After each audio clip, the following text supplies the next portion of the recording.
지금까지 들어온 주요 뉴스 정리하겠습니다.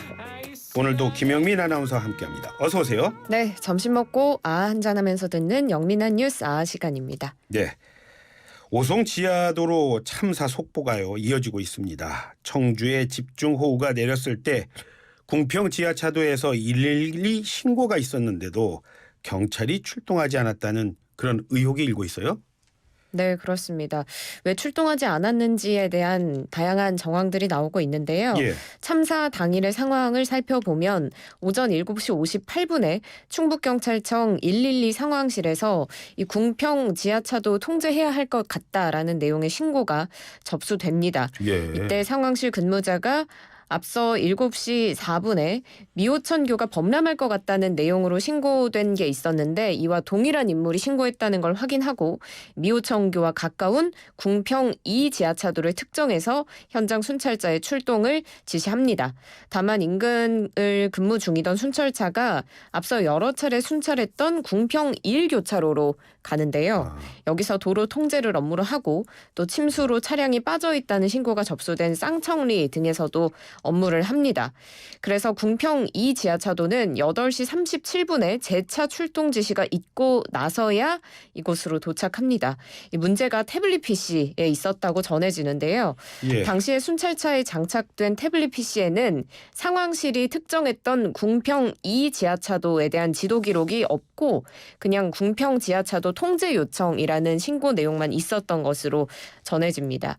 그리고 여기에 더해서 이 흥덕경찰서가 출동 지령 이후에 15분이 지나서 그냥 해당 순찰차가 현장에 도착했다고 이미 종결한 것으로 확인이 됐는데요. 무전이나 전화로 도착했는지 확인하는 과정 등이 없었던 것으로 알려졌습니다.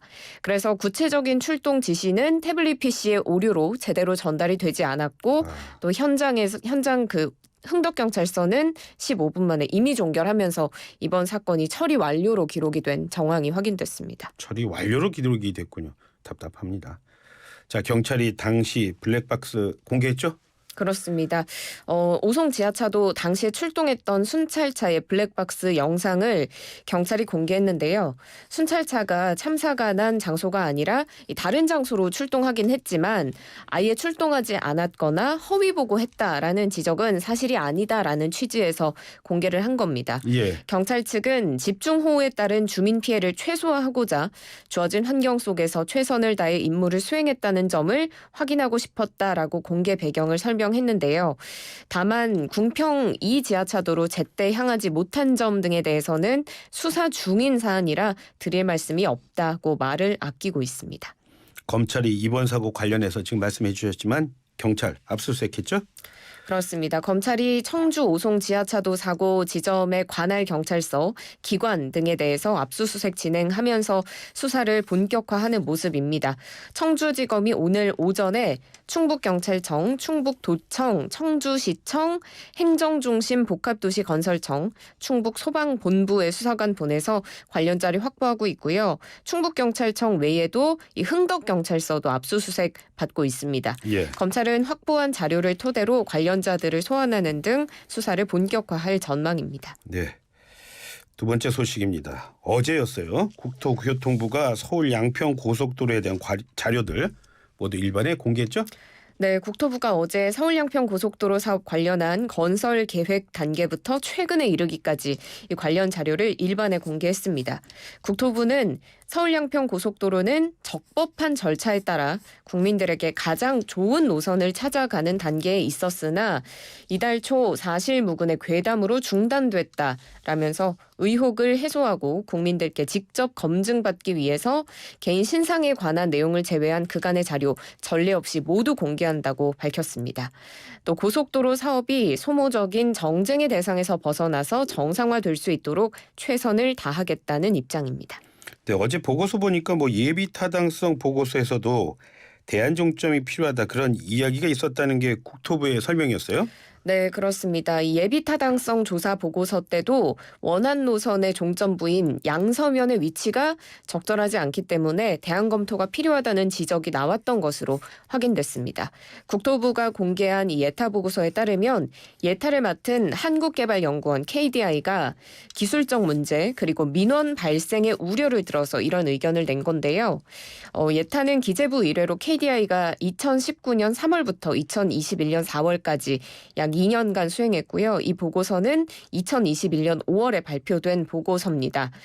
교량을 확장하면서 도로를 붙이는 것이 가능할지 기술적 검토가 필요하다라면서 곤란한 경우 이에 접속 방안에 대한 근본적인 대안 검토가 필요하다라는 지적이 나왔고요. 또 주거지 침해 관련 민원이 발생할 우려가 있다고도 봤습니다. 네. 원희룡 장관도 어제 또 한마디 하던데요. 네, 어제 자신의 소셜미디어에 글을 올렸는데요.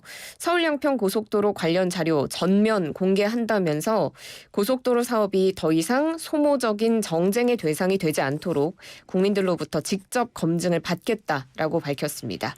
또 괴담과 거짓 선동에 흔들리거나 타협하지 않겠다면서 궁금한 점에 대해서는 글을 올려주면 직접 답을 하겠다라는 입장입니다. 네. 자, 지난 금요일이었습니다.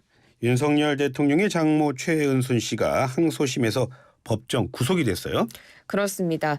이 은행 잔고증명서 위조 등의 혐의로 1심에서도 유죄를 선고받았던 윤 대통령의 장모 최 씨가 항소심에서도 징역 1년 선고받았습니다. 지난 금요일에서도 저희가 항소심이 열린다라고까지만 전해드렸었는데요. 항소심 선고 공판에서 재판부가 최 씨의 항소를 기각했고요. 징역 1년 선고하고 법정 구속했습니다.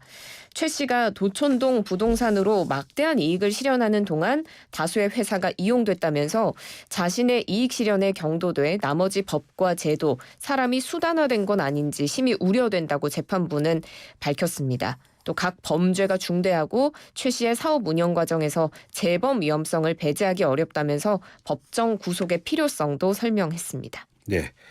윤 대통령이 직접 사과해야 한다는 야당의 공세가 지금 거셉니다. 물론 이유가 있겠죠? 네, 민주당 박성준 대변인은 지난 22일 브리핑에서 지난 대선 때 윤석열 후보는 장모 최 씨가 10원 한 장 피해준 적 없다라고 단언했다고 발언했는데 이 최 씨의 구속으로 윤 대통령은 거짓말로 국민을 기만한 꼴이 됐다 이렇게 비판했습니다. 그러면서 입장을 밝히고 국민에게 사과해야 한다는 입장이고요. 이에 앞서서 송영길 전 민주당 대표도 윤 대통령을 향해서 자신의 당선을 위해 장모 사건 덮고 허위사실 유포한 것이다. 윤 대통령 직접 고발하겠다라는 입장입니다. 민주당 측에서뿐만 아니라 국민의힘 출신 신인규 변호사도 입장을 통해서 윤 대통령을 비판했습니다. 예.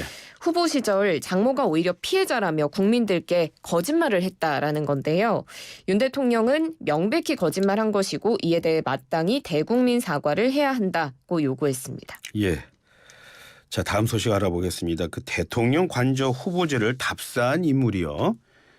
뭐 말이 많았던 역술인 천공이 아니라 다른 사람이라는 게 거의 뭐 사실로 굳어지는 그런 모양새던데요.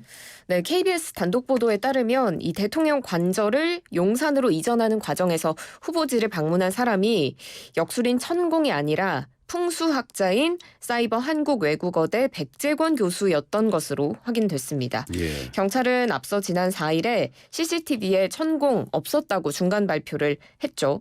당시 공관에서 근무한 군 관계자 등에 대한 참고인 조사를 경찰이 진행했는데 이 과정에서 공관을 방문한 인물이 천공이 아니라 백 씨다라는 진술을 확보한 것으로 전해집니다. KBS가 백 씨에게 몇 달간 여러 차례에 걸쳐서 이 관저 선정에 관여했는지를 물었는데 처음에는 부인하다가 최근에는 취재진을 피했다고 하고요. 그런데 경찰은 오늘 기자간담회에서 이 백재권 교수가 이 후보지를 방문한 것이 맞느냐라는 질문에 예. 수사가 진행 중인 사안에 대해서 확인이 어렵다라고 말을 아꼈습니다. 오늘 경찰이 기자들을 만났군요. 자, 이걸 두고 지금 정치권에서는 무슨 얘기들 하고 있습니까? 네, 일단 국민의힘 김민수 대변인은 논평을 통해 입장을 밝혔는데요. 백재권 교수, 풍수지리학 석사이고 미래 예측학 박사로서 풍수지리학의 최고 권위자 라고 불리며 그간 풍수지리학에 대한 다수의 자문을 해왔다는 입장입니다. 예. 그리고 문재인 전 대통령 부인 김정숙 여사뿐 아니라 이재명 민주당 대표 부부와도 만나서 이 풍수지리에 대한 조언을 한 것으로 익히 알려진 인물이다라는 입장을 밝혔는데요. 그러자 민주당의 박성준 대변인도 같은 날 국회 브리핑에서 입장 밝혔습니다. 이 대통령 관저 선정하는 것은 개인이 부동산 둘러보러 다니는 것이 아니다. 중대한 국정 사안인데 이걸 풍수지리가의 조언을 들어서 결정한다는 것은 언어 도단이다 라면서 대통령실의 해명을 촉구하고 있는 상황입니다. 예. 서울 서초구에서 초등학교 교사가 숨지지 않았습니까? 그래서 지금 경찰이 수사를 계속하고 있는데 교육부 그리고 서울시 교육청도 곧 합동 조사한다고요? 네, 그렇습니다. 주말 동안 이제 현직 교사 등 5천여 명이 서울에서 추모 집회를 여는 등 추모는 계속 이어지고 있고요. 이번 사건의 진상 규명과 대책 마련 촉구의 목소리도 커지고 있는 상황입니다. 예. 이런 가운데 교육부, 서울시 교육청이 이르면 내일부터 합동 조사를 실시하게 되는데요. 교육부 관계자가 오늘 브리핑에서 교육부 2명 그리고 서울시 교육청 3명 해서 총 5명으로 구성된 조사단이 원래는 오늘부터 사안을 조사할 예정이었지만 예. 학교 교원들의 심리 정서적인 지원이 더 우선이 돼야 된다고 판단해서 오늘은 심리 정서 상담 진행하고 그리고 이 상담이 끝나는 대로 이르면 내일부터 본격적인 조사에 들어갈 예정이라고 밝혔습니다. 예. 그런데 해당 학교 안에 있던 분향소는 어제로 운영 중단했다고요? 네, 그렇습니다. 이 서희초 내에 분향소가 조성돼 있었는데요. 그렇죠. 23일부로, 그러니까 어제부로 운영이 종료됐습니다. 방학 중에도 교육 활동이 예정돼 있기 때문에 교내에서는 더 이상 추모 공간을 유지하기가 어렵다는 이유에서입니다. 그래서 서울시 교육청은 방학 중 방과 후 교실, 돌봄 교실 등의 교육 활동으로 운영을 중단할 수밖에 없는 사정 양해해달라고 설명했고요. 예. 다만 서울 강남 서초교육지원청 여기에도 분향소가 마련돼 있는데요. 오는 28일까지 운영이 됩니다. 운영 시간은 오전 10시부터 오후 4시까지이고 저녁 시간 추모객을 위해서 오후 8시까지 자율로 운영될 예정이라고 밝혔습니다. 네, 교육지원청에 있는 분향소는 계속 운영하는 거군요. 예, 오늘 말씀 고맙습니다. 고맙습니다. 네, 지금까지 김영민 아나운서와 함께했습니다.